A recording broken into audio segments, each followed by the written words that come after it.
maghating gabi. Dito na kami sa May Las Piñas City.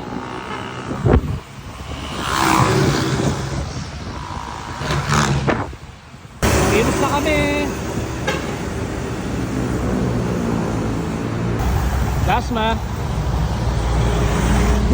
Dasmariñas Cavite na kami. Ay sila sa unahan. Hindi ako pumipesto sa unahan kasi hindi ko matatansya yung bilis ko. So para pacing nila yung sinusunod natin. FYI sa mga hindi nakakakit ng Aguinaldo Highway lately. So ito ang ganda na ng kalsada dito simula baba. Kaya banayad na umahon papuntang Tagaytay. Ayan. Ayan sila sa likod. Ganda na, sarap na ahonin itong Aguinaldo. Tabi mo muna isa sa bulsa mo. Ito pala ng chicken na sobrang laki. Nuggets din yun. Okay. Hanggang alas 4 naman tayo dito. Mac ostrich. Laki ng manok eh. Time check mga 3:30 o mga 3:40 na ng madaling araw. Touchdown na ako dito sa may rotonda ng Tagaytay. Okay. Sila nandun pa sa likod. Hintayin natin sila dito.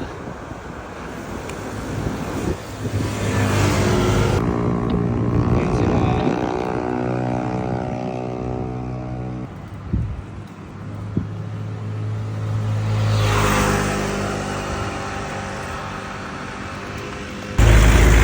Touchdown, Argo ng Nasugbu. Dito na kami. Siguro mga alas 4 na ng madaling araw. Okay. Taho break. Sinat.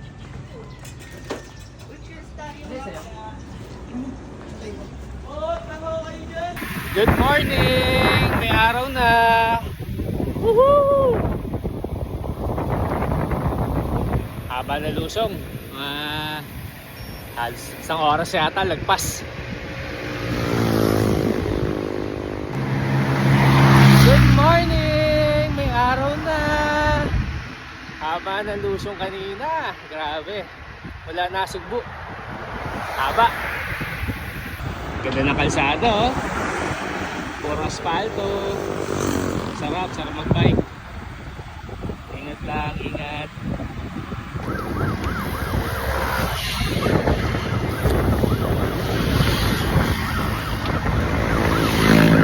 Bike right. Bike right.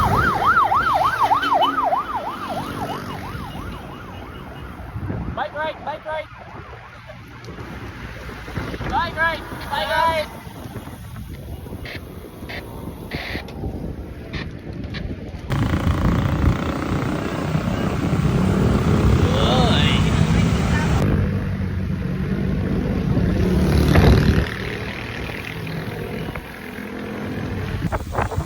Bundok at palayan sa bayan ng Lian. Papa Jesus. Siguro kasama namin babae. Christian. Liberty not forever right now.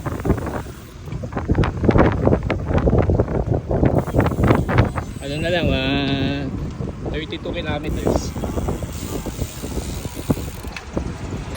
Ganda ng panahon ngayon, malamig ang simoy ng hangin habang ang sunrise ay nasa kaliwa.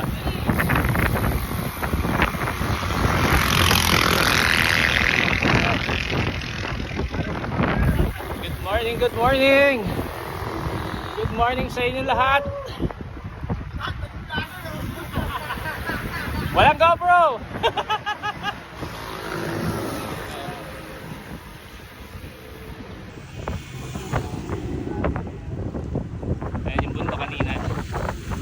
Actually hindi siya bundok parang lang siyang hill sa mababa lang.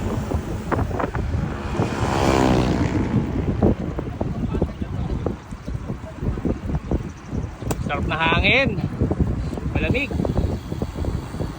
pero si Christian laspag na at Ayun na nga, andito na kami sa Municipality of Calatagan. Dahil laspag na si Papa Jesus, gusto nang mag-breakfast. Yan. Magano kami, Lomi Special. Dito sa may arko ng Calatagan. Breakfast time. Marami ka pa, 5 to 6 a.m. ha.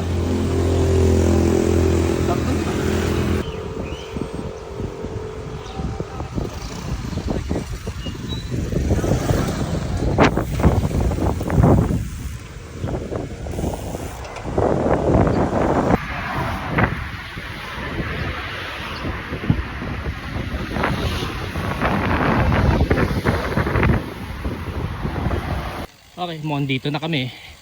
Teka, palusong to. One hand lang tayo, delicates. Time out. Ayun, dito na kami. Low tide na low tide. Gandang umaga po. Gandang umaga rin po.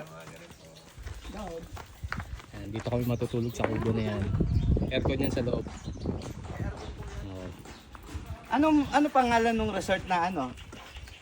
Wala pa pa.